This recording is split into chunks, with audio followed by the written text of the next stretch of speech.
ମୁଁ ଭାବୁଥିଲି ପୁରା ଷ୍ଟାଇଲ ଖସିକି ଆସିବି ବୋଲି ହେଲେ ହେଲାନି। ସମସ୍ତେ ପଚାରୁଛନ୍ତି ଭାଇ ତମେ କେଉଁ ଆପ୍ ଏଡିଟିଂ କର କେଉଁ ଆପ୍ ଏଡିଟିଂ କର।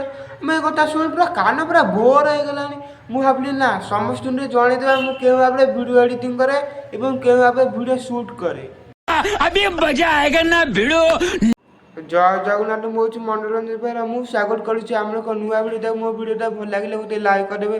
ଯଦି ମୋ ଚ୍ୟାନେଲ ପ୍ରଥମ ଥର ପାଇଁ ନୂଆ ଚ୍ୟାନେଲକୁ ଆସୁଛନ୍ତି ତାହେଲେ ମୋ ଚ୍ୟାନେଲକୁ ସବସ୍କ୍ରାଇବ୍ କରିଦେବେ। ସବସ୍କ୍ରାଇବ୍ ସହିତ ଥିବା ବେଲ୍ ନୋଟିଫିକେସନ୍ ଅଲ୍ ସିଲେକ୍ଟ କରିବା ଜମାରୁ ବି ଭୁଲିବେନି। ନମ୍ବର 30 ହେଲା ପି ଗାର୍ଡ଼। କ'ଣ ହେଇଛି ପି ଗାର୍ଡ଼ ନା ଆପଣମାନେ ୟୁଟ୍ୟୁବ ଥମ୍ବନେଲ୍ ବନାଉଥିବେ। କ'ଣ ଥମ୍ବନେଲ୍ ବନାଉଥିବେ ନା ଆପଣମାନେ ଯେଉଁ 4 ସାଇଜ୍ ଯେଉଁ ଥମ୍ବନେଲ୍ ଯେଉଁ ବନାଉନାହାନ୍ତି ସେଇଟା ହେଉଛି ଥମ୍ବନେଲ୍। ଆପଣମାନେ ଯଦି ଥମ୍ବନେଲ୍ ବନେଇବା ଯଦି ଶିଖିନାହାନ୍ତି ଆପଣମାନେ ତଳେ କମେଣ୍ଟ ନିଶ୍ଚୟ ଜଣାଇବେ। ମୁଁ ଆପଣଙ୍କ ପାଇଁ ପୁଣି ଗୋଟେ ନୂଆ ଭିଡ଼ିଓ ନେଇ ଆସିବି।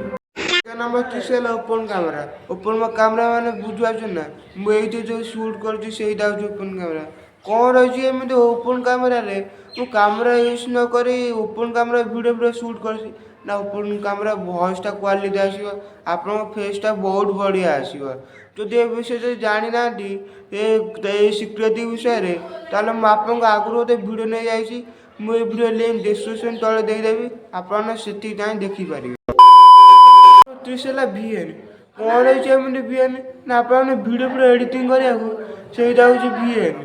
ଆପଣମାନେ ଭିଡ଼ିଓ କେମିତି କ'ଣ ଏଡିଟିଂ କରିବେ ଆପଣ ସେଟା ବି କମେଣ୍ଟ କରି ଜଣାଇବେ। ମୁଁ ଆପଣଙ୍କ ପାଇଁ ପୁଣି ଗୋଟେ ନୂଆ ଭିଡ଼ିଓ ନେଇ ଆସିବି।